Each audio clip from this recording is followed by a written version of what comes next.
Assalamualaikum warahmatullahi wabarakatuh. Alhamdulillah wassalatu wassalamu ala Rasulillah la haula wala quwata illa billah. Sahabat sekalian, kita berjumpa lagi di dalam program Cangkir Tasawuf Modern episode 261. Kita lanjutkan kajian menarik kita, memperdalam pemahaman kita terhadap diri kita, di mana diri kita terdiri dari lapisan-lapisan yang sudah kita bahas secara anatomis. Baik anatomi badania maupun sekarang kita memperdalam anatomi kejiwaan atau nafsiyah. Dan kita mendapatkan fakta atau gambaran bahwa anatomi badania itu tidak bisa dipisahkan secara frontal dengan anatomi jiwa atau anatomi nafsiyah itu. Ada korelasi, interaksi antara keduanya yang sangat erat. Hari ini kita akan memperdalam lebih jauh lagi terkait dengan mekanisme hubungan antara badan dengan jiwa atau sebaliknya jiwa dengan badan. Di beberapa episode yang terakhir, kita sudah membahas tentang mekanisme itu. Ada 3 mekanisme yang berjalan. Yang pertama adalah mekanisme hormonal yang bekerja secara kimiawi. Dan ini bisa diukur dengan menggunakan pendekatan kimiawi juga tentu saja. Kalau kita mau mengukur hormon-hormon yang ada di dalam tubuh kita bisa mengukurnya, datanglah ke laboratorium kimiawi atau laboratorium kesehatan yang berbasis pada kimia itu, maka kita akan mendapatkan seberapa besar hormon-hormon yang dihasilkan oleh misalnya kelenjar pineal, oleh kelenjar pituitari, oleh kelenjar tiroid, oleh kelenjar adrenal, dan sebagainya, itu bisa diketahui. Nah, dari pengukuran itu, maka kita bisa menduga atau mendiagnosis seseorang itu kondisi hormonalnya, mekanisme hormonalnya normal atau tidak, seimbang atau tidak. Bisa hiper, bisa hipo. Hiper itu kelebihan, hipo itu kekurangan. Dan itu akan memunculkan dampak pada badan maupun pada kejiwaan kita. Itu adalah mekanisme yang pertama. Mekanisme yang kedua adalah secara neurotransmitter, secara kelistrikan. Kita bisa mengukurnya itu juga dengan menggunakan peralatan-peralatan medis yang semakin canggih sekarang ini. Bisa menggunakan misalnya EEG, elektroencephalograph, untuk mengukur medan elektromagnetik atau kelistrikan dan kemagnetan sekaligus yang dipancarkan atau terjadi di dalam otak kita. Elektroencephalograph itu alatnya, elektroencephalogram itu adalah hasilnya. Atau jantung kita yang juga memiliki medan elektromagnetik itu bisa diukur dengan menggunakan ECG, elektrokardiograf. Hasilnya adalah elektrokardiogram. Nah, sesungguhnya 2 alat ini selain mengukur kelistrikan secara neurotransmitter, juga mengukur medan elektromagnetiknya sekaligus. Karena memang ketika kita bicara kelistrikan, maka dia akan menghasilkan kemagnetan. Dan sebaliknya kemagnetan akan menghasilkan kelistrikan. Maka sulit untuk memisahkan keduanya itu. Dua-duanya selalu ada dalam porsi yang berbeda-beda. Tetapi poin pentingnya adalah ketika kita bicara neurotransmitter, mekanismenya itu menjalar secara konduktif melalui kabel-kabel sarafi. Sedangkan radiasi itu menggambarkan bukan melalui jalur saraf, melainkan terpancar tanpa membutuhkan media. Itu adalah bersifat radiatif, tetapi juga bekerja terjadi di ranah gelombang elektromagnetik. Nah, kita sudah membahas di episode yang lalu kaitannya antara otak sebagai representasi jiwa yang kemudian dikaitkan dengan hati atau kecerdasan hati tepatnya yang disebut sebagai fuad, dan kemudian jantung yang disebut sebagai kolbu. Di mana jantung itu juga memiliki medan elektromagnetik, otak juga memiliki medan elektromagnetik, tetapi dengan kekuatan yang berbeda. Di otak itu lebih kecil dibandingkan dengan yang ada di jantung kita. Perbandingannya bisa mengalami perlipatan, jantung itu medan listriknya bisa mencapai sampai 100.000 kali lipat dibanding medan listrik di otak. Sedangkan kemagnetannya, jantung itu bisa mencapai 5.000 kali lipat dibandingkan medan magnet yang ada di otak. Itu pada setiap orang berbeda-beda terkait dengan power seseorang. Bisa saja itu lebih kecil atau maksimum sampai seperti yang digambarkan itu 100.000 kali lipat untuk kelistrikannya dan kemagnetannya sekitar 5.000 kali lipat. Nah sahabat sekalian, hari ini saya ingin menambahkan lagi salah satu mekanisme atau cara untuk mengukur medan elektromagnetik pada diri seseorang itu terkait dengan hubungan antara otak dengan seluruh badan kita. Otak mewakili jiwa, sedangkan badan itu adalah mewakili bentuk fisikal atau material dari eksistensi seorang manusia.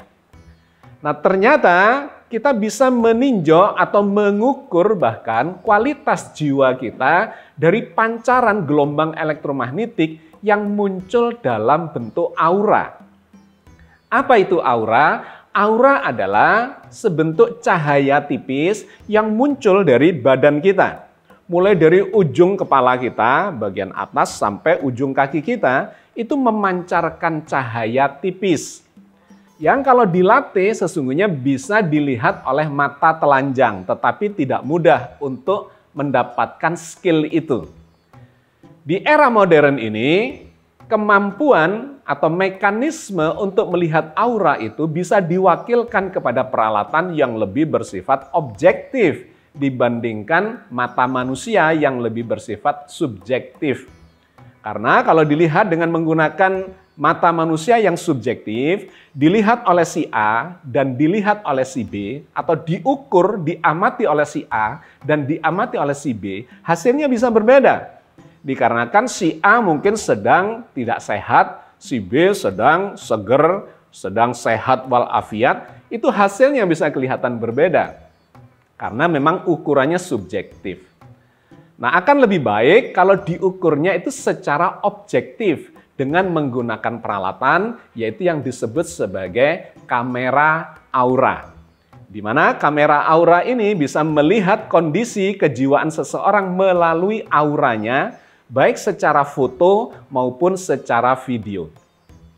Nah sahabat sekalian, dalam belasan tahun terakhir ini, hampir 20 tahun terakhir, saya terlibat secara aktif, secara intensif untuk mengamati aura itu. Saya kebetulan punya kamera aura itu, yang saya beli pada tahun 2005. Jadi sekarang ini sudah hampir 20 tahun, dan saya membuka sebuah klinik aura, di mana saya sudah mengamati ribuan orang, ribuan klien selama hampir 20 tahun itu. Dengan mengamati melalui kamera aura, saya bisa mendapatkan data-data yang menarik.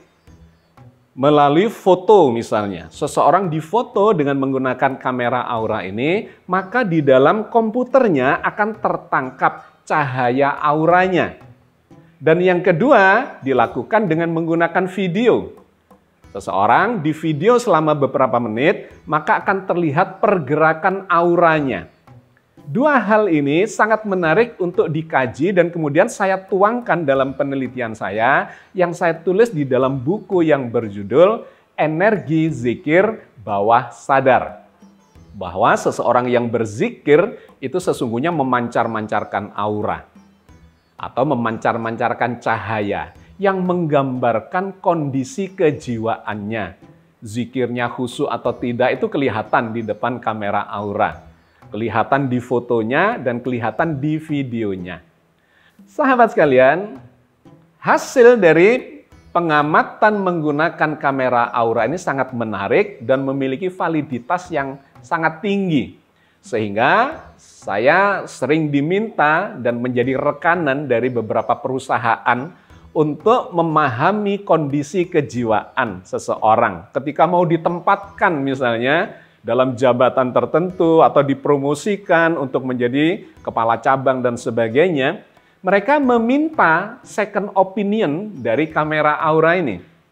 Karena akan kelihatan karakternya, tipikalnya, kemampuan di dalam mengontrol emosinya dan sebagainya itu akan terlihat dari hasil aura ini. Juga kita kerjasama dengan beberapa psikolog untuk memahami kejiwaan seseorang. Bahkan dokter-dokter jiwa, psikiater, itu kita juga mengadakan atau melakukan kerjasama. Beberapa dokter saraf, kita melakukan kerjasama. Karena kadang-kadang ada gangguan psikologis, gangguan kejiwaan pada seorang pasien yang tidak bisa diselesaikan secara medis. Gangguan kejiwaan disebabkan tekanan yang bersifat spiritual misalnya, perasaan berdosa, perasaan bersalah pada diri sendiri, perasaan bersalah pada orang lain, itu tidak bisa diselesaikan dengan obat-obatan. Sudah dikasih obat penenang sampai dosis yang tinggi, ketika seseorang tidak bisa tidur misalnya, ternyata tidak bisa diatasi dengan obat penenang itu dikarenakan ada masalah yang sangat mendasar secara spiritual. Nah, yang demikian ini bisa dikasih second opinion melalui peralatan kamera aura ini. Saya bisa melihat kondisi seseorang melalui peralatan ini. Bagaimana kondisi kejiwaan seseorang itu? Apakah dia sedang mengalami stres, sedang emosi, bahkan sedang depresi, ataukah sedang sabar, sedang ikhlas, sedang rendah hati, sedang khusyuk, dan seterusnya itu bisa dilihat dari kamera aura ini. Bahkan saya melakukan pelatihan-pelatihan zikir dengan menggunakan atau memanfaatkan fungsi dari kamera aura ini. Seseorang dilatih berzikir dengan penuh penghayatan dalam kekhusyuan, maka kita bisa memonitor di layar monitornya itu, apakah dia sudah menuju pada kekhusyuan ataukah belum. Kemudian bisa dilatihkan, bisa dipandu dengan melihat itu. Bahkan bisa dipadukan dengan mengamati melalui elektroencephalograf. Gelombang kesadarannya akan terlihat di dalam EEG itu. Dia ini sedang sadar penuh atau tidak sadar atau setengah sadar dan seterusnya kelihatan di monitor atau layar monitor dari EEG itu. Juga bisa dilihat dari ECG, elektrokardiograf, denyut jantungnya sedang bergejolak karena dia emosi atau enggak. Ataukah sedang sabar misalnya, ataukah sedang ikhlas, dan seterusnya. Itu akan kelihatan dari denyut jantungnya seperti kita bahas di episode yang lalu, bahwa perasaan itu akan muncul, diamplify, diperkuat oleh jantung kita, dan kemudian denyut jantungnya itu akan bergetar-getar seiring dengan perasaan. Dan itu akan terlihat juga di kamera aura melalui warna yang berbeda-beda. Termasuk ketika umroh. Kita akan mengadakan umroh bulan Desember ini. Setiap kali umroh, maka jamaah umroh itu kita ukur terlebih dahulu sebelum berangkat umroh, dan sepulang umroh kita ukur kembali bagaimana kondisi kejiwaannya dalam pengamatan auranya dengan menggunakan foto dan video itu. Nah, sahabat sekalian, ketika seseorang kita lihat melalui kamera aura ini, satu secara foto, maka akan kelihatan warna-warnanya secara snapshot. Sesaat itu akan terlihat di kamera aura atau di monitor, di layar monitor dari kamera aura itu. Ketika dia merah, maka dia berada dalam kondisi yang tertekan secara emosional atau bisa juga secara fisikal. Orang yang sedang capek, lelah, kemudian menjadi bad mood, maka di depan kamera aura dia akan memancarkan warna merah itu. Tetapi ketika dia mulai bisa mendinginkan atau menenangkan dirinya, merelaksasi badannya, maka auranya akan bergerak meninggi. Dari merah bergeser ke jingga, itu lebih bagus. Dari jingga ke arah kuning, semakin rileks, semakin bagus, tetapi berenergi. Dari kuning ke hijau, itu lebih rileks lagi. Ke biru, nila, ungu. Semakin tinggi dari merah menuju ke ungu seperti warna pelangi, maka menunjukkan energi atau sistem energi di dalam tubuhnya itu semakin bagus, semakin harmoni. Dan di puncak harmoninya itu akan memunculkan warna putih. Karena seperti yang kita pahami di dalam dunia fisika terkait dengan spektrum warna, ketika terjadi harmoni antara warna-warna pelangi, merah, jingga, kuning, hijau, biru, nila, ungu, mejiku, hibiniu, itu melebur menjadi sesuatu yang harmoni, maka dia akan melebur menjadi warna putih. Sehingga di depan kamera aura itu juga akan kelihatan. Kalau seseorang sampai memunculkan warna putih, maka telah terjadi harmoni energi di dalam tubuhnya dari seluruh warna-warna yang itu dimunculkan oleh cakra-cakra. Ini dalam sudut pandang ilmu timur. Nanti akan kita lihat dalam sudut pandang ilmu barat, ternyata ada kaitannya dengan kelenjar-kelenjar hormon di dalam tubuh seseorang. Ada 7 wilayah kelenjar hormon yang berimpit dengan cakra-cakra yang juga jumlahnya 7 itu. Poin pentingnya ketika terjadi harmonisasi, maka akan memunculkan warna putih. Sebaliknya kalau terjadi disharmoni, menjadi tidak harmonis dari generator-generator energi atau generator-generator elektromagnetik di dalam kelenjar-kelenjar tubuh seorang manusia itu, maka akan terjadi interferensi yang tidak harmonis dan kemudian memunculkan kekacauan sistem hormonalnya atau sistem energinya dan memunculkan warna gelap ketika dilihat dengan menggunakan kamera aura itu. Jadi ada 2 matra, ada 2 dimensi.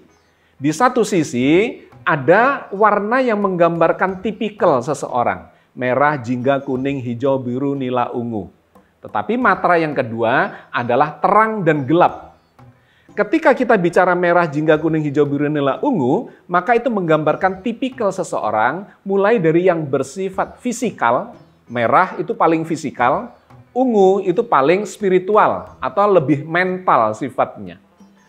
Tetapi warna atau kejernihan, warna putih dan gelap itu lebih menggambarkan baik dan buruk.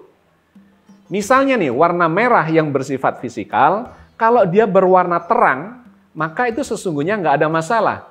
Fisikal tapi terang, merah yang jernih, itu menggambarkan semangat seseorang. Tetapi kalau merahnya gelap, itu menunjukkan disharmoni. Sesuatu yang tidak harmonis, ada kelainan-kelainan pada dirinya. Seseorang yang stres, apalagi stres berat, sampai depresi, maka merahnya itu menjadi gelap. Merah gelap. Jadi merah itu nggak apa-apa, itu karakter seseorang yang bersifat fisikal, tetapi asalkan itu jernih, maka itu menunjukkan pada sesuatu yang positif. Tapi kalau gelap, menuju pada yang negatif. Dan seterusnya, merah, jingga, kuning, hijau, biru, nila, ungu itu memiliki matra yang bersifat jernih, putih, atau matra yang bersifat gelap, ya negatif.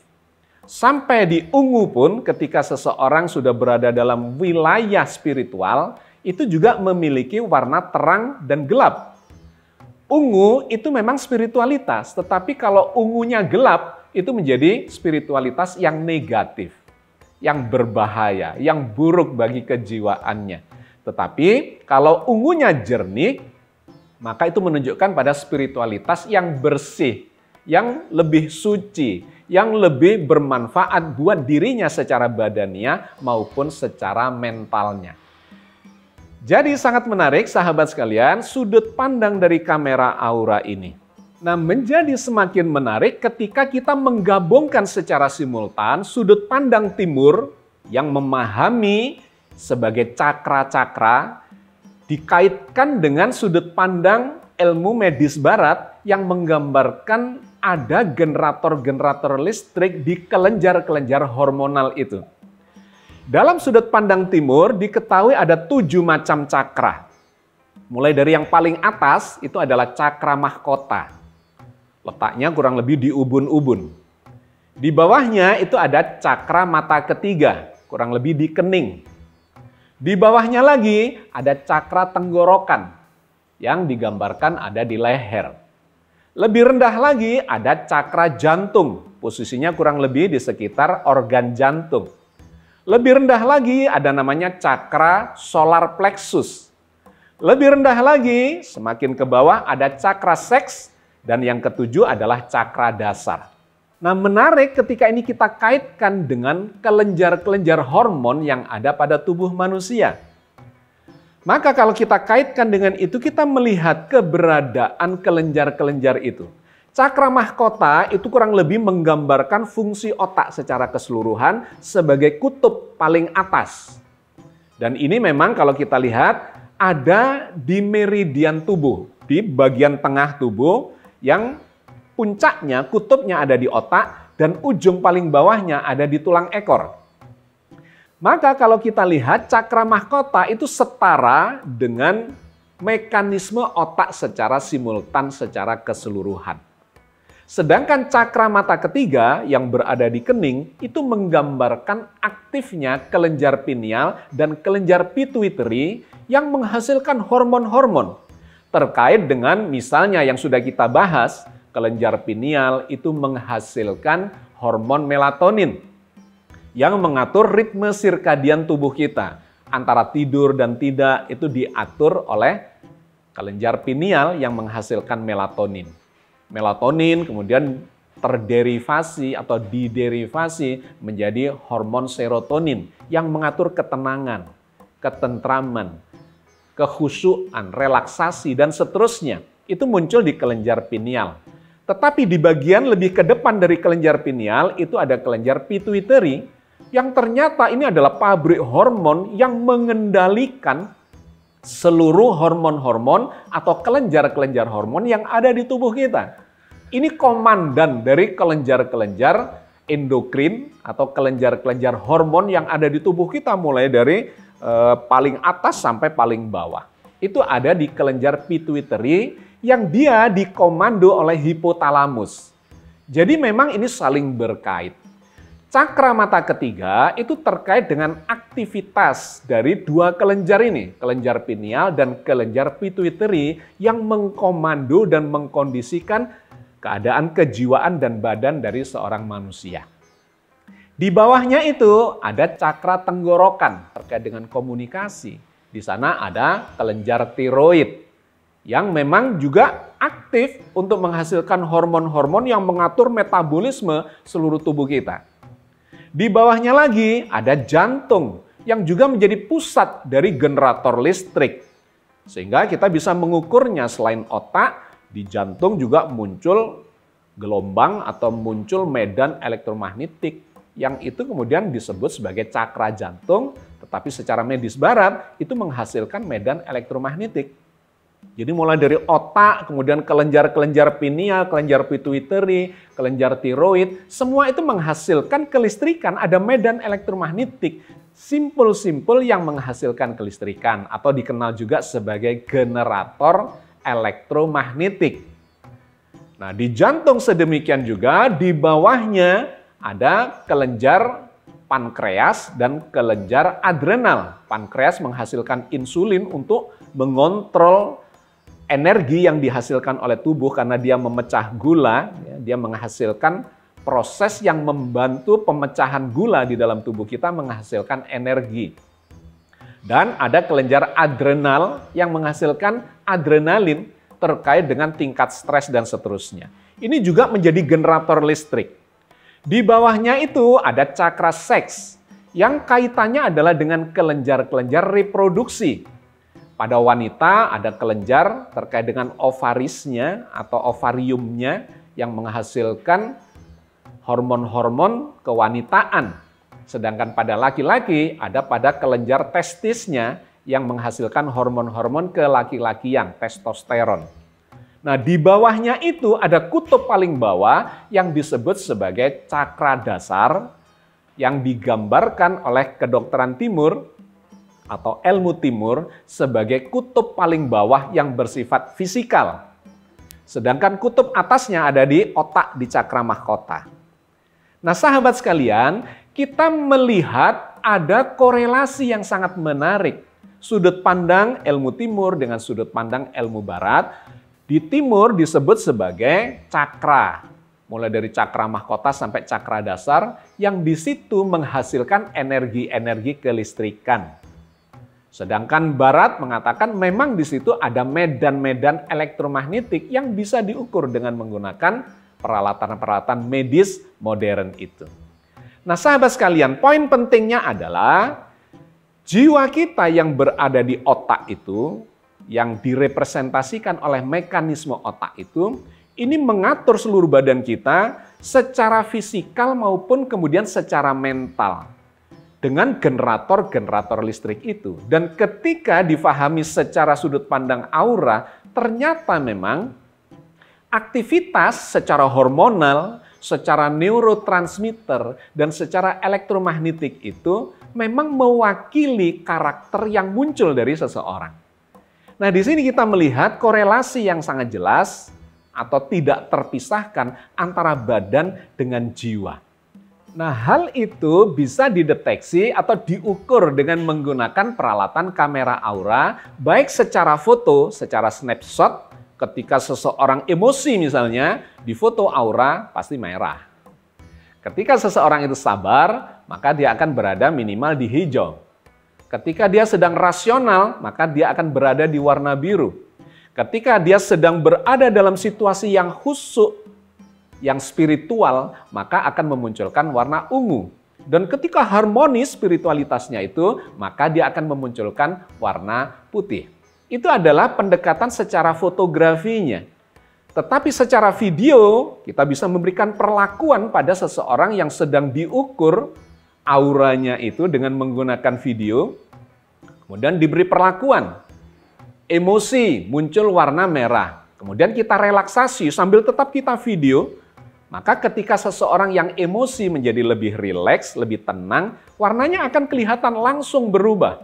Dari merah ke jingga, kuning, hijau, biru, nila, ungu, sampai ke putih. Ketika seseorang itu berzikir, itu bisa berubah warnanya. Merah, jingga, kuning, hijau, biru, nila, ungu, sampai putih, menunjukkan terjadi sinkronisasi energi di dalam diri seseorang, baik secara fisikal dan kemudian menggambarkan secara mental.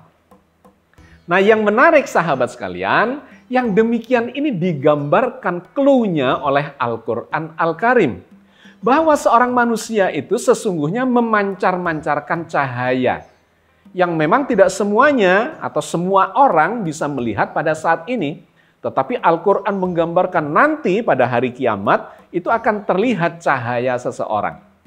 Seseorang yang banyak berbuat kebajikan, banyak pahalanya, banyak manfaatnya, banyak berbuat segala macam yang memberikan manfaat dan kebajikan dan diridhoi oleh Allah di dalam keikhlasan, dan seterusnya disebut sebagai orang yang beriman dan bertakwa, maka orang itu akan memancarkan cahaya yang jernih. Wajahnya kelihatan berseri-seri dan kemudian cahayanya akan terpancar dari seluruh tubuhnya. Sebaliknya, orang-orang yang kafir, yang ingkar, yang kriminal, yang banyak dosanya, banyak berbuat jahat, maka dia akan kehilangan cahaya. Baik dari wajahnya yang kelihatan muram maupun dari seluruh tubuhnya yang akan kehilangan cahaya. Ini seperti saya gambarkan di awal tadi, bahwa ketika berseri-seri, jernih, itu menunjukkan kebaikan karena terjadi harmonisasi energi di dalam tubuhnya. Sebaliknya, disharmoni energi itu akan menghasilkan kegelapan. Mari kita baca ayat-ayatnya. Sebagian dari ayat-ayat terkait cahaya pada diri seseorang itu yang digambarkan salah satunya misalnya dalam surat Al-Hadid ayat 12. Yauma tarol mu'minina wal mu'minati yas'a nuruhum baina aidihim wa bi aimanihim. Yaitu pada hari ketika kamu melihat orang-orang mukmin, laki-laki dan perempuan, sedang cahaya mereka bersinar di hadapan dan di sebelah kanan mereka. Demikian juga di dalam surat Qiyamah ayat 22 digambarkan oleh Allah. Wujuhu yawma idzin nadhirah. Wajah-wajah orang-orang beriman pada hari itu berseri-seri. Jadi Al-Quran menggambarkan dalam sejumlah ayat bahwa nanti di hari kiamat wajah orang yang beriman, yang bertakwa, yang banyak melakukan kebajikan, berseri-seri dan memancar-mancarkan cahaya yang kelihatan sangat jelas pada hari itu. Orang beriman memancarkan cahaya yang berseri-seri wajahnya di hadapannya dan di sebelah kanannya. Itu sangat menarik ketika dikaitkan dengan pemahaman atau data-data aura itu. Karena kalau kita memahami data-data dari komputer yang disampaikan dalam interpretasi aura seseorang, itu memang sebelah kanannya itu menggambarkan kondisi yang terjadi pada saat itu. Artinya, seseorang yang kelihatan bercahaya pada saat itu menggambarkan kondisi batinnya, kondisi kejiwaannya itu sedang sangat baik. Apalagi semakin cerah, semakin berseri-seri, semakin jernih, itu menggambarkan tingkat kualitas jiwanya yang tergambar dari cahayanya itu. Dan menariknya, sebaliknya kata Al-Quran, orang-orang yang kriminal, yang banyak dosa, yang kafir, yang ingkar, dan sebagainya, itu akan kehilangan cahaya. Wajahnya muram, dan yang kedua, bahkan digambarkan wajahnya gelap, seperti potongan-potongan malam, yang gelap gulita, yang tidak ada cahayanya. Misalnya Allah berfirman di dalam surat Al-Qiyamah ayat 24. Wujuhu yawma idzin basirah. Dan wajah-wajah orang-orang kafir pada hari itu terlihat muram. Ditambahkan lagi dalam surat Yunus ayat 27 yang menggambarkan wajah mereka seperti potongan-potongan malam yang gelap gulita tidak bercahaya. Ka'annama ughsiyat wujuhuhum qita'am minal laili mudlima ulaika ashabun nar hum fiha khalidun. Seakan-akan wajah mereka ditutupi dengan kepingan-kepingan malam yang gelap gulita. Mereka itulah penghuni neraka, mereka kekal di dalamnya. Sahabat sekalian, sangat menarik clue dari dalam Al-Quran terkait dengan cahaya yang terpancar dari diri seseorang. Dari wajahnya, bahkan seluruh tubuhnya, bahkan sampai keluar dari dirinya. Dikarenakan power elektromagnetiknya, yang keluar dari kualitas jiwanya itu bisa memancar sampai 1 meter, sampai 2 meter, bahkan lebih bergantung power kejiwaan dari orang itu. Semakin besar powernya, maka semakin terang, semakin jernih cahayanya, dan bisa memancar ke sekitarnya. Dalam penelitian-penelitian terkait dengan medan elektromagnetik itu, memang medan elektromagnetik seseorang itu bisa diukur sampai keluar dirinya, bukan hanya ketika ditempelkan elektrodanya di kepalanya atau di jantungnya atau di dadanya, melainkan bisa diukur sampai keluar dirinya. Oke, sahabat sekalian, saya kira karena durasi kita cukupkan kajian kita sampai di sini. Poin pentingnya adalah kualitas jiwa kita, dinamika yang terjadi di dalam jiwa kita, yang itu tergambarkan di otak kita, itu memancar ke seluruh tubuh kita, terefleksi, teramplify ke dalam jantung kita, dalam denyutan-denyutan yang di episode lalu sudah kita bahas, bahkan itu merembet ke seluruh tubuh kita sampai menggetarkan triliunan sel-sel tubuh kita, di mana di sel-sel tubuh itu ada elektron-elektronnya. Nah, elektron-elektron itulah di dalam tubuh manusia yang dikenal sebagai bioelektron, itu akan menghasilkan medan elektromagnetik yang bisa diukur, baik di dalam tubuh kita, bahkan sampai terpancar keluar diri kita. Oke, sahabat sekalian, saya kira kita cukupkan sampai di sini kajian kita terkait dengan mekanisme kejiwaan kita, dikaitkan dengan anatomi tubuh kita yang semakin memberikan gambaran bahwa jiwa kita berada di otak dan kemudian terkait dengan generator-generator energi atau hormon-hormon, kelenjar-kelenjar endokrinologi di dalam tubuh kita yang memberikan gambaran holistik dan komprehensif terkait dengan kualitas diri seseorang. Mudah-mudahan Allah senantiasa membimbing kita di atas jalan yang diridhoinya. Amin ya rabbal alamin. Assalamualaikum warahmatullahi wabarakatuh.